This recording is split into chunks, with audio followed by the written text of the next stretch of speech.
Hopefully we get some more. All right, let me share out my screen and we will get on into it. All right, so Jim will kick it off with wins of the week. Then we'll go to Amanda. She's got some good stuff to show us on Fortify audit report and community templates. And then I got a few different topics, but the one I really want to talk about, Jim, is it's kind of been spurred by the Kaseya thing, and it's interesting with the K365. I started to look into, and I'll turn this back to you momentarily for the wins of the week here, but I started to look into consolidation of tools and security tools, and my suspicion was, as SMBs and MSPs, we're typically laggards, right, Jim, of enterprise. Yes. And that's literally was interesting. I found quite a few articles dating back into 2022 where Gartner is doing research on this very topic at the enterprise level, and that it's a top priority of enterprises for tool consolidation for the same reasons.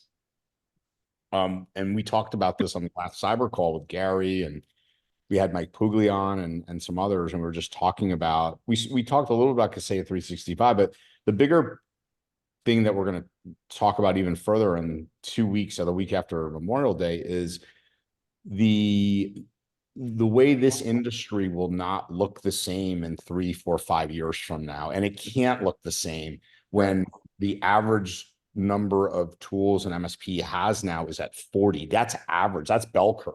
Right. And so it's going to be really fascinating. I wanted to ask questions to the partners today, and I've got some data sets also. So let's turn it over to you, Jim. So let's see what we can do here on wins. Yeah. And I have some comments too on that consolidation piece because I was on the cyber call on Monday and I thought it was excellent, by the way. Oh, thanks. Thanks. So we'll go through once a week and then I would like to comment on that. Yeah, awesome. I thought I banned you from the cyber call. You know what? I use someone else's You're I use another identity. Andy Rowe let me use his. Oh, there you go. You're doing some token hijacking, huh? Yeah, exactly. I wasn't using SaaS alerts on my own credentials. That's what you're telling me? Yeah. Okay, wins of the week. So anyone have anything they want to share? Let's go. These last few weeks have been awesome. So someone's got to have something good for us. Who's gonna kick it off here? Heading to 100% MFA here pretty soon on all our users. Yes. Awesome. It's amazing what a ransomware will do for your organization, isn't it? Oh my God. I think it did it. Yeah. I think it did it for me, and I'm not asking them. It's interesting. One client, I was chasing them for a year to sign up with cybersecurity stuff, and it took them 4 hacks in a year to finally say, "Hey, that stuff you've been trying to sell us, let's talk about it." They just signed the deal like 2 weeks ago. Wow. Sweet. Great. You know what? Oh, go ahead, Nadeem. Hey, Andrew, I've got one for MSP. So we've got a verbal from one customer where the entire process started with the ISR. This will be the first one that we closed that the entire thing started from the ISR, nothing else. And so I'm really excited about this because once it starts to roll, I think now we have a good process on going down this path where it's not just on me, it's my ISRs who are generating these leads. So I'm excited about that. Nice. Yeah, nice. Was it basically a security first approach that was able to get that ISR the meeting? Exactly. Yeah. So security first, not only from the ISR, but also the customer is in app dev space. And with our SOC 2 audits that we have, and we kind of push this, that, hey, we are SOC 2 audited and all that. And we have other software development companies that have compliance requirements that we work with. So I think it was a combination. And these guys they interviewed us for a while, and they were like, initially there were like 3 other companies they were working with. And then finally the guy said, hey, you guys are at the top. We've got this. let's meet, and I think I have a meeting next week. Let's get this done and get moving and go to the next steps. So I'm excited. I told my ISRs, they're all excited. Nice. Good work, Congrats. It's Nadeem. awesome. Good work. Yeah, and I use SaaS alerts for that as well. So, you know, one of the card in my back pocket is that we get that telemetry data in our tools from multiple systems, so we can see where your devices are, we can see where you're logging in from, and we can match them up and automatically block it. So it's not like a human needs to react, which can take, you know, a few seconds. It's automatic, so it's on milliseconds that this operation works on. And that's where the SaaS alerts and the unified connection and Fortify and all that comes into play. Awesome. Thank you, Nadeem. Appreciate you Andy, sharing. you got your hand? Andy, you got your hand? Yeah, I do. Win of the week is by doing this tool packaging and virtualization packaging, we were able to increase revenue with a client by over tenfold this last week. And I really think this brings to a discussion point, if you talk about consolidation of tools, is giving us the ability to act more or have information feed in to allow us to drive more automation like you've done with Fortify and respond.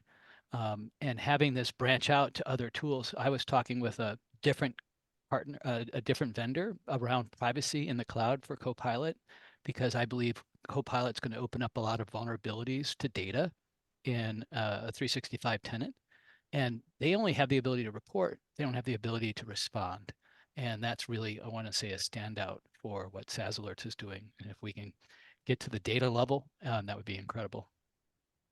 Awesome. Thanks, Andy. Great. Great stuff. Jim, I was going to say what's really interesting, and I'll never forget this MSP that'll go nameless, but they were onboarding a very large customer that was in the midst of a compromise. And it wasn't until, you know, at first they kind of freaked because they thought they themselves were compromising the MSP, but it was during the onboarding, and they realized that luckily the MSP themselves, their company, hadn't been compromised. However, as they were switching from one MSP and they were to doing the onboarding, this MSP was compromised. And it was probably 6 years ago. I'll never forget it. And it was back in the day when Perch was not owned by ConnectWise. And Aaron and team got involved. They deployed. They were able to find the threat actor, what was going on, etc. But I remember what it did. It was just kind of going back to like what Nadeem was saying and some of the others. It's amazing what an incident will do to your conviction. Right. So, you know, at first we might be like, well, should we, you know, Eric Monroe is really good at conviction. You know, it's the buy or die mentality. But seriously, but this MSP's, their ability to sell their right security offering post that event, we literally transformed the company, because they literally, again, what they had thought, what was going on, that it was a mass ransomware incident through their RMM. And luckily it wasn't. It would just happen to be, they were doing some migration simultaneously on their Automate platform that was throwing up a bunch of logs. It was just a very lucky incident. It wasn't them, but it transformed how they sold security from that point on, and their conviction in terms of that they had to do paid onboardings, and these were large scale projects, and here's why you're going to pay for it, and here's what we're going to do to ensure you're not compromised. Anyway, without joining on, the point being how something bad can completely change your confidence and conviction in what the right things are to do and not compromise. And that comes across in the sales process. Yeah, definitely.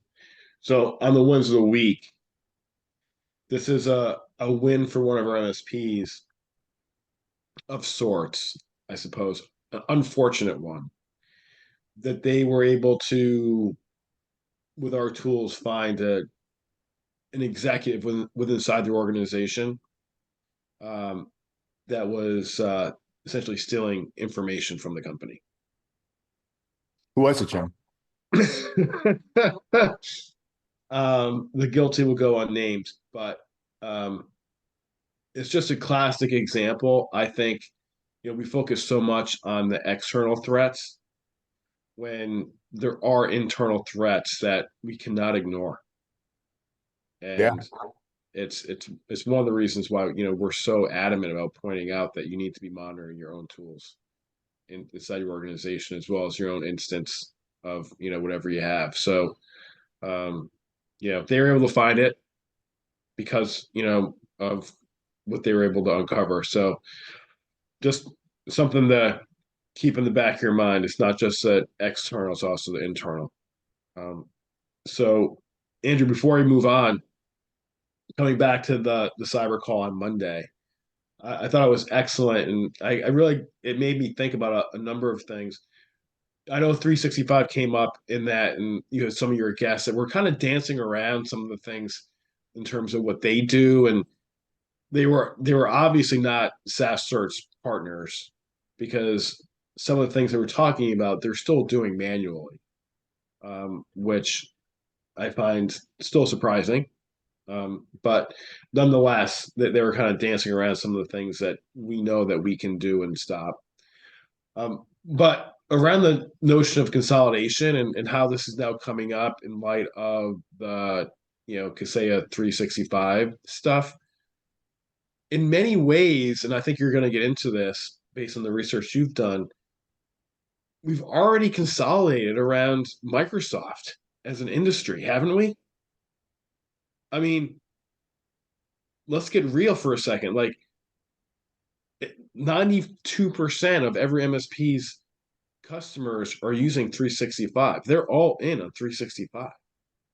Like, something happens to 360. I mean, if you wanted to deconstruct and truly be in a situation where you're not consolidated as from a productivity perspective, wouldn't you be like, I'm going to use Gmail over here for this. I'll use Microsoft for PowerPoint. I'll use Google Sheets. I'll use Smart Sheets for my spreadsheets. You'll be using different tools from a productivity perspective. But in reality, the industry's already all in on a number of other tools. You imagine what would happen, Jim, if Microsoft actually got compromised in their code repositories? Oh my God, that'll never happen. That'll never happen. It's impossible. It would never, and imagine how broadcast that would be, because that would be everywhere, wouldn't it? Right. So anyways, like, I started thinking, because that call was really thought-provoking, I started thinking about it. I'm like, we're already there. We're already there. Yeah, we're just not there on our tools. Right. Yeah. I'm officially a 365 plus pro user, or whatever they call it. So. Yeah. So I don't know what that is. What's a plus pro user? The Kaseya 360, what are their new 365 Pro? Oh, pro. Okay. Got it. I'm sorry, Pro Plus will be with SaaS alerts. So we're on the same page. No, I actually called mine Pro Plus with Connect Secure. On the 365 side, it is with SaaS alerts, but yeah, my licenses went live last night. Yeah. Okay. Well, you can always add us to anything that you guys have, of course. Hey, just remember on this conversation of Microsoft, they won the industry. I don't know about that. I would have never signed on to SaaS alerts if it wasn't that Rocket Cyber a year later still does not do Google Workspace natively. And they suggested I do SaaS alerts and then bring that into Rocket Cyber, because I have a lot of clients that are the other way. I got 65% are Google Workspace and the rest are Microsoft. Interesting. Yeah. Interesting. But you're So definitely the exception. I got to SaaS alerts because Google for me is a big thing. Yeah. Which is funny to also, I just had a conversation with somebody recently about this as an interview for an article. And they were saying how many MSPs just push away Google. Oh, we don't want to deal with it. We don't want to deal with it. So MSPs like me, we take them. We take the Macs, we take the PCs, we take the Google, we take the Microsoft, we take them all. It's a hell of a lot easier world in the Google space, man. And we do both. We manage both equally. We're very good, versatile in both. But I got to say, at the end of the day, unless you're a huge company, I'm like, why do that to yourself? Please don't do it to yourself. Don't stick yourself in SharePoint. Don't do that. Yeah. I mean, Eric, you realize you're the exception. Like we're a Google shop internally ourselves, but you know you're the exception. Yeah, I'm starting to realize I'm the exception for a lot of things these Yeah. days. So We've got Chad too, don't forget. yeah. Yep. Yeah. So There you go. we, It's me and Chad. yeah. But we have MSPs that actively, when they acquire a customer and they're using Google, they will actively petition them to move them over to 365 because they want nothing to do with Google. I don't understand it, I don't but understand it either. definitely happens. My team spends a lot less time managing Google and massaging it than they do Microsoft. They're always in there doing something on Microsoft. It's not supposed to be working the know. way it is. Google's But, better at you know. hiding their breaches. Yeah, well, these major contracts with the government, I'm sure helps. Mhm. Well, they both do. Well, Chad and Eric, we've got some real treats coming for you very shortly down the pike. So your Thanks. your loyalty In around, the end, we around love SaaS alerts. So that's why we're here. Awesome. Love that answer. to Thank you, know. Eric. Because the school that I'm taking on right now, I'm already converting them over to Google, so I don't even have my first Microsoft client. I'm jumping right back into Google with them too, so I won't get to test it with that. So the more tools I get for Google, I'm ready. Okay. You're gonna have some good stuff real soon, Chad. So Jim, before we turn it over to Amanda, I just wanted to show this visual I found, and I thought it was interesting that you mentioned you just found an insider threat with SaaS alerts. Yeah. So these are the top 11, I think it's 11. Yeah. Challenges when it comes to cloud.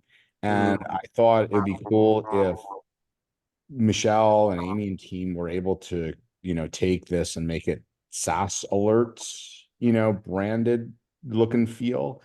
Because you guys do a huge amount of this. And then MSP partners could do something like a SaaS security audit, right? So it's kind of like when I worked for Gary at True Methods for, many years back, years and years and years ago when he first got started.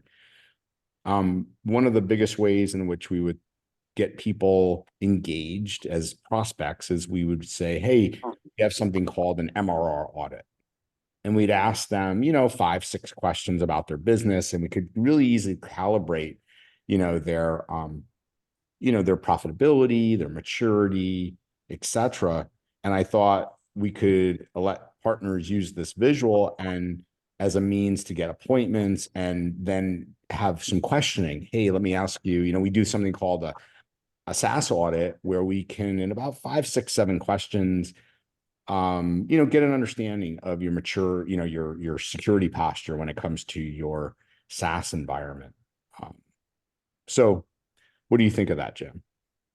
I love this image. And I love the whole look. One of the things that we talk a lot about with MSPs and our existing partners and prospects is the reporting module within SaaS alerts is so powerful at this point. We've added so much thanks to folks like Amanda that, I mean, I don't know why you wouldn't be going in and doing assessments and selling off of everything you find with, the information you collect from SaaS alerts. It's all there. What I'm saying, right, but I'm saying, Jim, we don't even have to get on site. Like this could be the prelude to your BDRs setting appointments. Well, 100%. But that's my point. Like the way we set up the assessment, and you might not even know this, Andrew, because it's kind of the inner workings of the product. Most of the time, if you're going to do an assessment for somebody, you're going to need their credentials, right, to the environment. We set it up so the MSP doesn't need to have the credentials. You can forward the link to the customer or the prospect. They put in their own credentials, and we can still run the audit. The MSP gets all the data so they can then share it with the customer. But they don't have to have eyes on the credentials. Very, very similar to like a good vulnerability scan. You can, Right. give them, easy access to that as well. Well, Yeah, again, if you like this, Jim, I can, like I said, I I'll love this. Okay. Yeah, love I love it too, Andrew. And I'm already thinking about like a 7-point bullet list of, that goes along with this. Do you have these 7 things in your environment that we can build for MSPs? Mhm. And just let, like you say, it's a survey, a security survey, and let them check the boxes. And when they only check 2 or 3 of the 7, you've got a very, very target-rich environment. Yeah, Jim, and I'm sorry, Chip, and what because of the data sets that you guys have now, I'll just pick, misconfigurations because of what you have with Fortify, right? You could basically, create a whole email campaign, right? Hey, remember last week we talked about the top 11. Here's what we see from misconfigurations within our clients. How does this look in your, of course, they're not going to have the ability to see misconfiguration, right? How does this look in your environment? And we could set up this whole kind of kitted campaign and calling cadence. So Yeah. Will this be in the Discord afterwards? I always send this over to Michelle after, and she does her thing with it and gets it out to you guys. Perfect. Thank you. Yeah, of course. You guys are always very helpful. All right, Amanda, I will stop sharing. Are you with us? Yep, I'm here. Andy, did you have a question real I quick? just had a quick question. Would the branding for this potentially be vulnerability scanning for the cloud for your cloud? In other words, this appears to be something akin to a vulnerability pen test on premise, but designed for the cloud. If you were to think about it this another way, is this really like a pen test for the cloud? All I would say is you got to be careful there with that Yeah. terminology. Not selling it as that way, but akin to, right? It's not really, Andy. If a pen test is a tester using specific tools to actively probe for specific elements. I mean, we could certainly develop that. You could script attacks that would be leveled at a target, but I don't think that's the zone that we want to get into. But No, what this is a security assessment. Assessment better. Listen, potential customer, what are you doing to manage, these 6 or 7 specific areas of your attack surface, of your vulnerability surface? And here's what we've shown where you're lacking using a Fortify report, if they're plugged in. And here's a look using, the cybersecurity assessment, which was the very first report we ever built, is going to give them an overview of every attack attempt around the globe, what all their internal people are doing with file sharing and documents, and unapproved logins, and all of that's going to come through in that report. And combining it with what Andrew just laid out here and what you're thinking of is packaging that into an assessment approach so that you guys can really use it to go sell on it. And to outline, these are the attacks that you'd be vulnerable to based on these misconfigurations or this the number of open accounts you have, et cetera, mapping that to their benefit. Anyway, thanks for letting me speak my mind for a moment. Yeah, that's okay. And then Brent brings up an excellent point. There's often confused between a vol scan and a pen test. Right. And you typically want to have a good vulnerability. You want to have a good vulnerability management program and policy before you start doing pen testing, because pen testing is going to be very scope specific in terms of what is that quote unquote red team engagement? What are we so again, Andy, you think about it, a good pen test, in essence, that organization is acting as a white hat. They're attacking based on a certain scope that has been outlined by and approved by that organization. All right, Amanda. Okay. Let me share my screen. So I have 2 items to review today. One of them is from reports and one of them is from the Fortify application itself. Both have to do with Fortify. So I'll start from within the Fortify dashboard. This is community templates. So under templates, you had the section where you've hopefully been creating your own templates. And so that is where the default is with the green on your templates. But now community templates is live. And if you tap on the community templates, you'll see we've started off with 2 One comes from a recommendation from a partner already who submitted. Cody Brando from Heartland Business Systems submitted the HBS 0365 core template. And we also populated the Azure AD free license template to show you how you can bundle together different licenses to then show that, put those actions together so you can apply those to the different tenants that have the different licensing tiers. So those are the first two that are in there. When you create a new template, you have as soon as you save it as a draft, so let me just put in some test items in here. Save as draft. As soon as it's saved, at least as a draft, you'll now have the publish template button. And once you do this, let me get rid of all those little pop-ups. You'll see that you get the notification tooltip here telling you that once you submit it, we will review it and we will then publish it as a public template, a community template. And so once it's submitted to us and we publish it, you can't really take that back kind of thing. So just FYI, but this gives you a chance to, as an MSP, share what you've developed, what's been working for you as far as your security protocol with other MSPs, so you guys can leverage the same. It'll also assist you if you have multiple tenants per se, and you don't want to have to create the template every single time under your templates. You could create it once as a community template and then be able to apply it over and over again. So community templates is live. Please feel free to submit them. We are looking forward to seeing what everybody submits and what everybody's using Fortify for. And then next we have the Fortify audit log report. So this is down below under configuration reports. You'll have your Fortify actions audit report. When you click on this, sorry, because I was testing earlier, it defaults again to that organization and the date range you were last running on. But in order to run it anew, you would pick your organization and pick the date range you have in mind that you want to show all the items for. And so this is different than the organization vulnerability assessment report and the threat mitigation report, whereas those are showing actions that have been completed or actions that are pending, or helps you with the upsell, right? The licensable actions if you were to upsell, upgrade your license, what you could do. This report is literally every time a recommended action has been touched. So if, for example, Jason, initiated applying this action on March 4th and then dismissed it later on, you're going to see each time that that person touched it and who touched it. You're also going to see in here that the system is mentioned because Jason might have applied the action, but when, overnight when it's actually being applied, the system is the one that actually completes the action.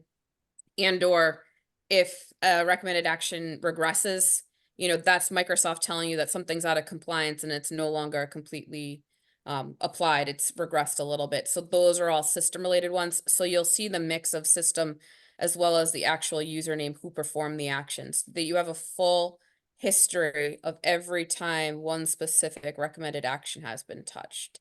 And so you get the full list here. You can see you can sort or filter by operation, perform by, and it also does include the framework information. We are actively updating the framework information to include NIST and to be up to CIS version 8. So as we continue to do those updates, you'll see them populated in this section of the report. That's it for me for today. Thank you. That's awesome, Amanda. Any folks have questions on those releases? Fantastic. Chip, the team's doing awesome work as always. Looks really, really good. Okay, someone came in the chat. Let me just check. Okay. All right. So, Jim, are you there? I'm here, Andrew. I'm just having my salad. All right. How is it? It's really good. Thank you. Did you bring enough for everybody? Unfortunately, no. So Jim, this is this is kind of the after having, the cyber call and just kind of for those that know about the cyber call, if you don't, I'm happy to share it. We're entered our 5th year. This is something that we've never taken a dime for. We have over 6,700 people that have watched at least one cyber call. We have typically a few hundred on every Monday. And like I said, there's $0. I've had vendors offer me money many times to come on, and they're like, how do I get on the cyber call? I'm like, you don't. It's content driven. So I state that all, Jim, to let people know this is not a sales pitch for the cyber call, but what it did is it's led to 2 more cyber call. One I've already talked about that is next week that I'm very passionate about, that I think everybody should attend, which is the 3rd year in a row. We will have Verizon coming to talk about the DBIR, the DBIR, which is arguably the global gold standard in threat reports. They analyzed over 10,000 breaches this year. And then we'll have Memorial Day. And then what came out of last Monday's cyber call is we really are going to get into kind of unraveling both on the operational side and operational metric process side of the pros and cons of consolidation. So we're going to really dig into it. John Strand will be in attendance, Jason Slagle. So it'll be a very fun, spicy cyber call. All right. So per that meeting last week, I started to do some digging, because it was my hypothesis that if we're starting to see that this is unattainable, that 40, 50, 60 disparate tools in our stack, that something has to change.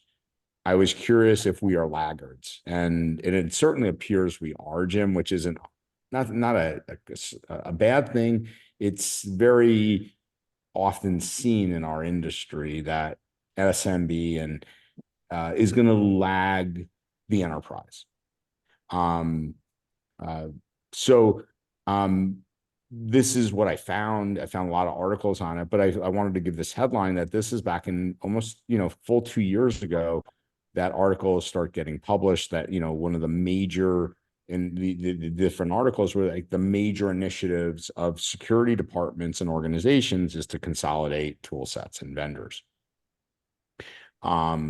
And so this is a, Gartner research thing. I want to talk about the pros and cons, and this is where I'd love your feedback, because this will help, generate conversation. And these are things I think you internally should be thinking about. And so from a pros perspective, right, we're looking at obviously simplicity, cost efficiency, if obviously, it's done correctly, there's deeper integration between the products, centralized support. I put this on, there was really, Jim, there was 6 and 6, but along with centralized support, one of the things that MSPs, and I would argue all companies don't do a very good job of, I've asked John Strand at the enterprise level what he sees as well.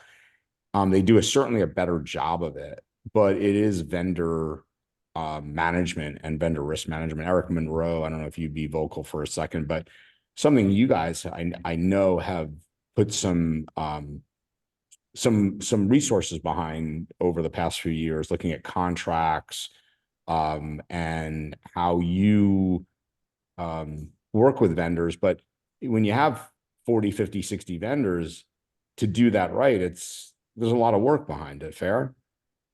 Yeah, we've got a purchasing manager, right? And we go through all the contracts. We send all our MSAs and contracts from our vendors to Eric Tilds. He reviews them. We come back with them, and it's been a pretty good process, and I think we've gotten a lot of benefit out of it. Got it. But true or false, wave a wand, if you had 5 versus 40. Of course. Well, the same thing with tools, right? That's we had that conversation earlier about do you support Google or Microsoft, right? What kind of technical depth and breadth do you want your team to have, and how much does it cost to keep them, up to date and productive with all the different tools that you have? So, we really strive to have one solution, or one tool per solution, right? We don't want to have multiple solutions for a single problem. Yeah. Yeah, like you bring up the whole, now we have training costs, potentially certification costs, we have process, SOPs.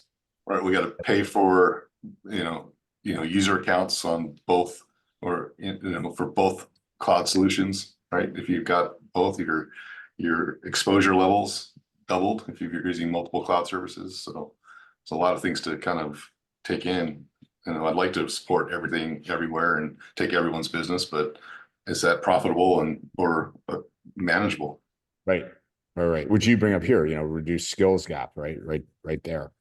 And then, obviously, you have corresponding compliance, with each different tool sets. If you have different industries that have verticals and compliance requirements, the more tools, versus consolidation on the pro side. So the cons are, loss of best in breed, obviously single point of failure, innovation constraints. Like, is this company going to put as much effort into, once they have this bundle, and I put a slide in here, you'll see it, an XDR, these organizations that become, multi-dimensional, on their, detection and response tools.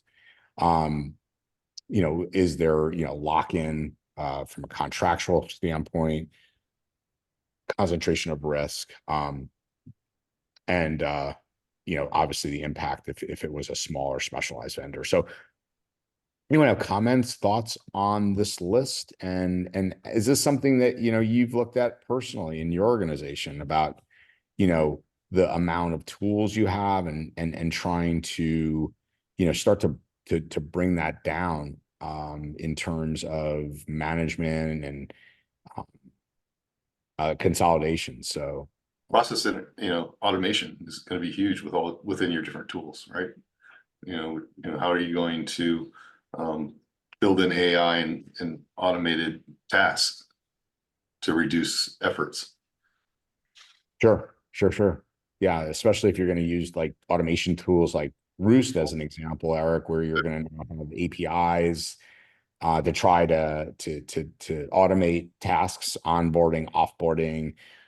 Maybe it has to do with endpoint and alert management, or taking all the phishing emails from a email tool and consolidating and looking for false positives. There's all sorts of noise that all of these tools have. All right, so there's been some comments. Chad, did you have, I saw you made several comments, thoughts that you might be able to share verbally? Nothing outside of what I wrote. Do you want me to read it? No, just can you just summarize what you're saying? I'd rather have the best tools than choose a vendor that has a bunch of tools that makes it easier for me to manage, because I don't think that's the best outcome for my client. I think that standardization of my tools that I use makes sense to best support my client, but I don't think standardization, because of consolidation of the market, is the best outcome for me or my clients. I don't think Kaseya commodification is really the end goal that we all want, and I don't think it's a great value, honestly, with what they're providing, like the thing that they announced. And I think that's unfortunately the direction a lot of stuff's going right now. Yeah, and certainly All this things is being equal, I'd rather have one vendor, right? But not to say that all tools are equal. Say that again, Eric. All things being equal, I'd rather have one vendor, but that's not to say that all the tools are equal. Got it. Chad, you make sure I understand. You said you'd want to consolidate, but not for your customers. Did I hear you correctly? No, I think the market's consolidating, because I think typically when you create a tool, it makes sense to get some market share, get the value up, and sell your business. but I think that everything consolidating isn't great for our vertical in terms of the vendors that are available. I want more choices because I agree that the stagnation of innovation because of what happens because of PE and VC firms, they just want their money to squeeze out of stuff. Look at Broadcom buying VMware. Where's the value? I think that's just the direction a lot of stuff's going. And I would rather choose a smaller vendor of something specific and deal with complication of management on my end so that I have a better tool and I have a group of people that are behind it that I believe in, rather than a huge conglomerate. Because you use some interesting, I mean, you use the adjective seamless integration. That's not always the case. I mean, some of this stuff is wishful thinking that it's better to consolidate under one roof with one vendor. And I'm of the opinion that I don't really see that being the case. And all roads sometimes, I guess, lead back to Microsoft too. I'm not convinced that the buy-in and the forcing and the price laddering of Microsoft is really the best thing for the industry either. And eventually, I think it's going to end in some antitrust suits, as it seems to be the case over time. And they've already had that issue in the past. That's so I don't know. I don't know that the MSP market is all that healthy in terms of that cycle of eating small innovative stuff and then pulling it into these huge and growing single vendors that want to commodify everything so that the barrier to entry to MSP work gets lower than it already is. It's whatever the cost of starting up an LLC is your barrier to entry to become an MSP. There's nothing else. And when you're being charged $3 or $4 for an endpoint for like 6 or 7 tools, and you can see it in like the MSP subreddit, there's a post every other day about my tool stack. And that to me misses 85% or so of the actual value that you provide for your clients. I think the focus on tools is way too much, and then like trying to fit it into whatever. I'd rather get the best tools that I need separately, deal with the management of it, but standardize across clients. So like I think standardization would happen at my level. I understand that like for me, if I'm focusing on Google Workspace, I don't want to keep up with Microsoft because everyone does it. I can recommend 1,000 people that could do it. But so I'm focusing on something else and I'm not dealing with the other stuff because why should I try to keep up with it, especially if I don't like it? But does that make more sense? I think, Chad, this is Jim. You make a ton of really good points here. I think, and by the way, like I totally agree with you on the Reddit stuff, which drives me bananas. So much of that is just focused on either bashing vendors or promoting vendors.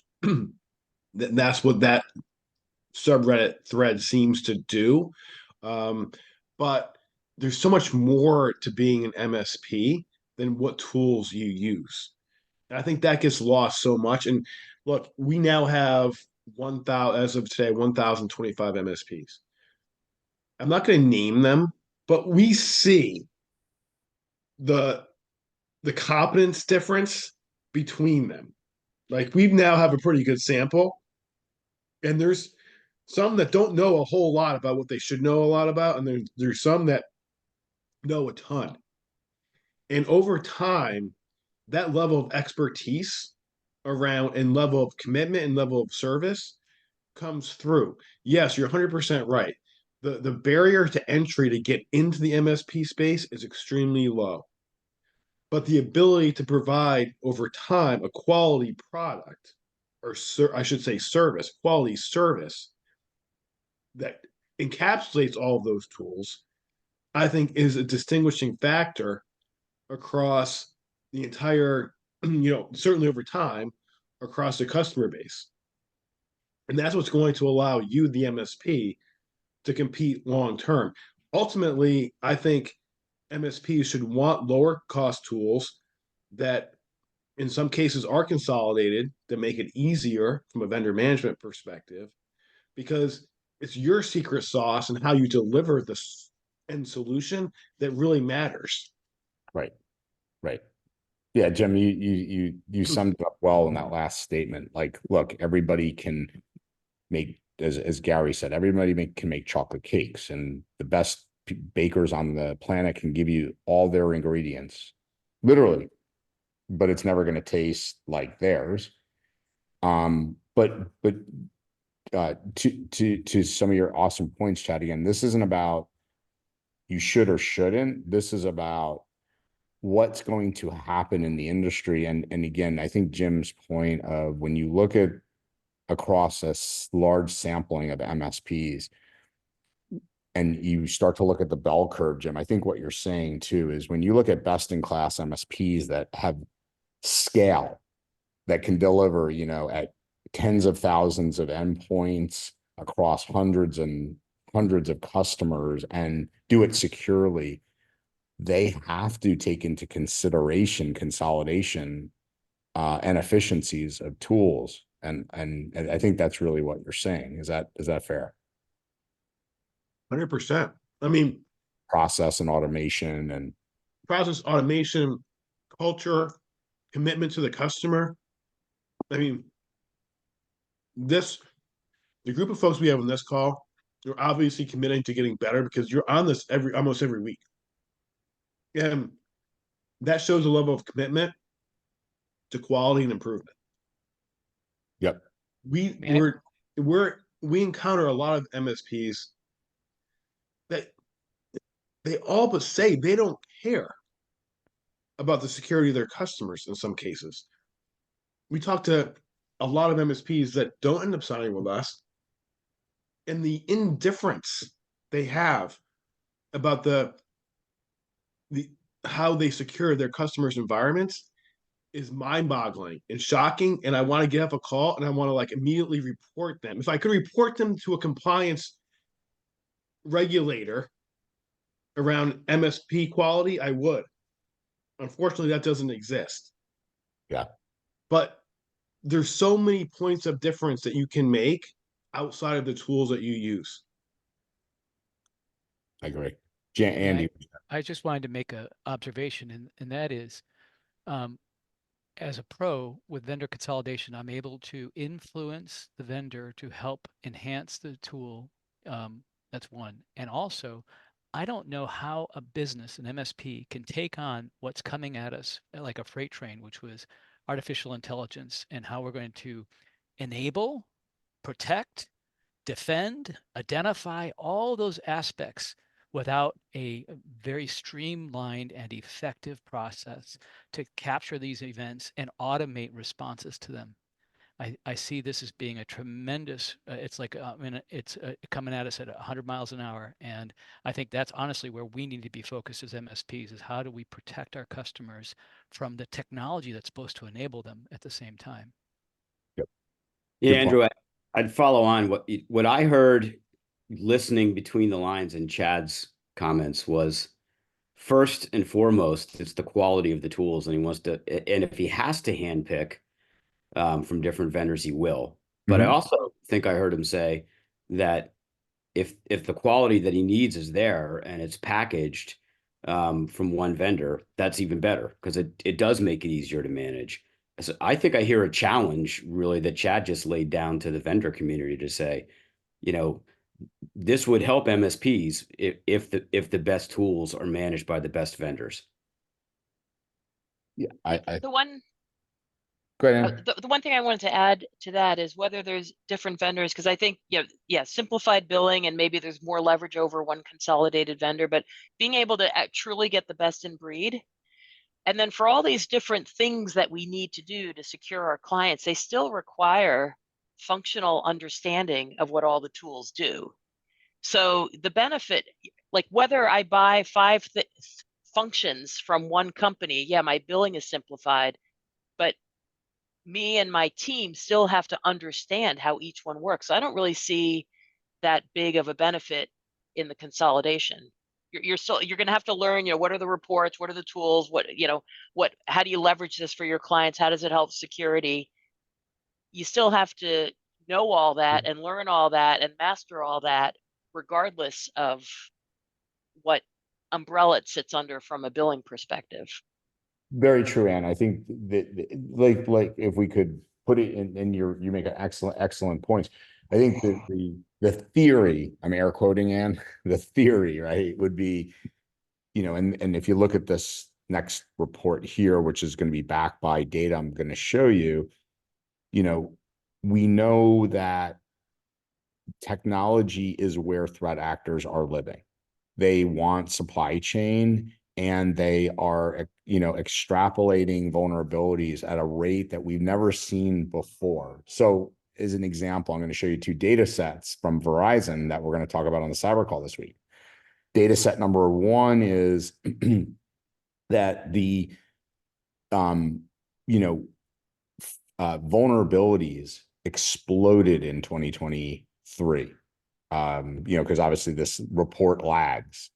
And so we saw, it's one thing to see a 10 or 20% increase in something, Chip, right?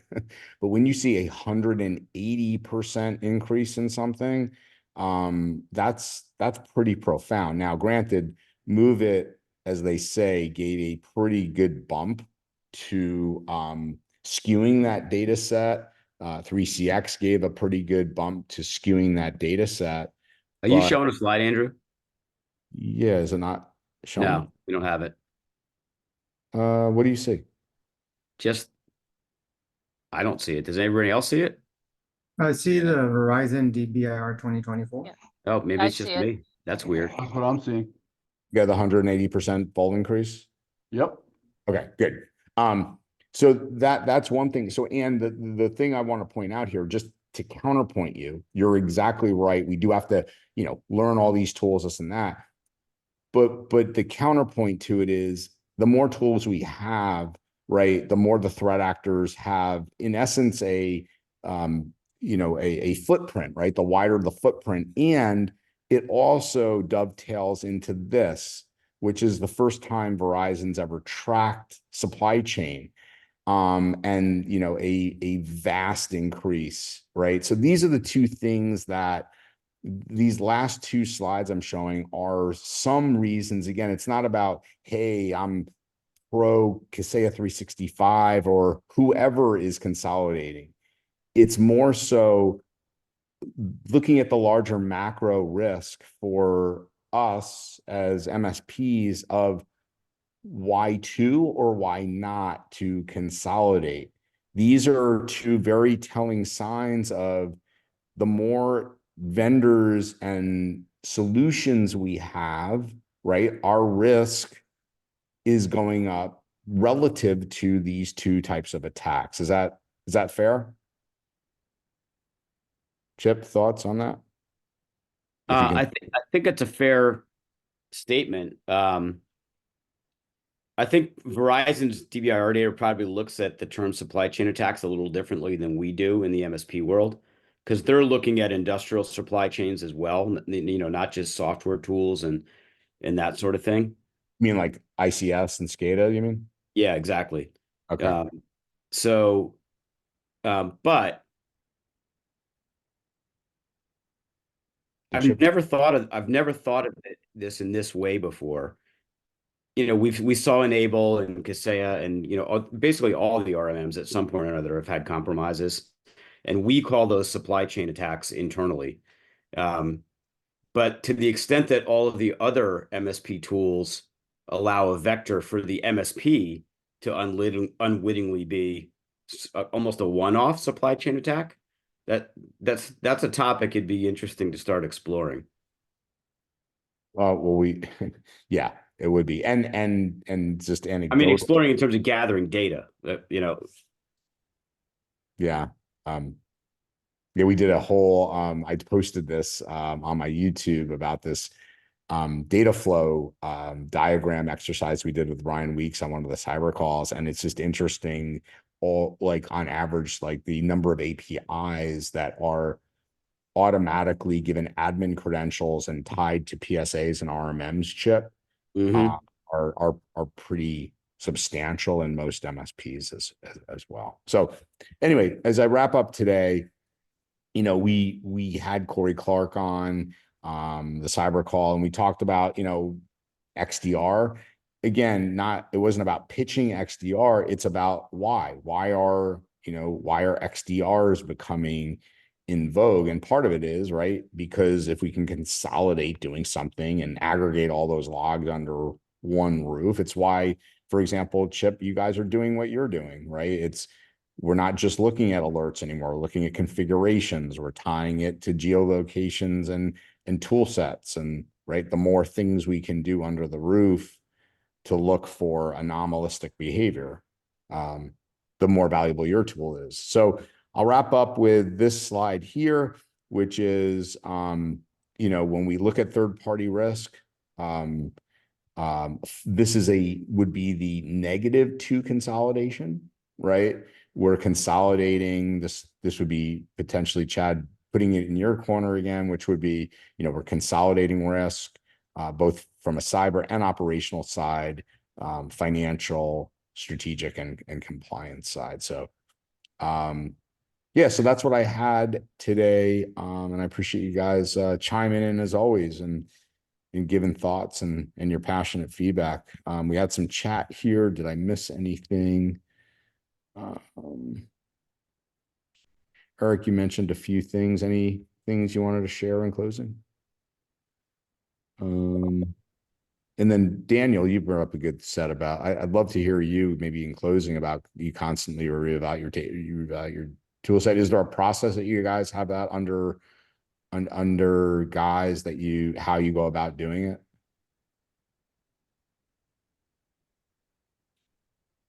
Daniel S. I don't know if he has a microphone or not. No, nothing super formal. Just periodically we take a look at everything we do and say, what else is out there? What's what does industry look like with if it's a security issue, what kind of threats are we seeing? How are they being dealt with? And just kind of make sure everything we're doing is the best at doing it. And I'll say I'm not totally opposed to consolidation, but the problem is that I haven't found a vendor in all in all the years that I have been looking at our products that we have and the processes that go along with them. I haven't found a single vendor that just does it all well. And so, in the name of consolidation, you are forced to basically be mediocre at what you do. Someone else here in the chat mentioned that the tool does not matter and got a lot of likes. I disagree with that. The process is critical, but so are the tools behind it. You can have great processes, but if your tools are garbage, the process doesn't matter. Just like having a great tool set with no processes, is a problem. So, I think that if the industry gets to the point where some vendors come out that are doing everything reasonably well, I would definitely look at it and see, okay, can we glean some efficiency? You can get some efficiency out of making a change.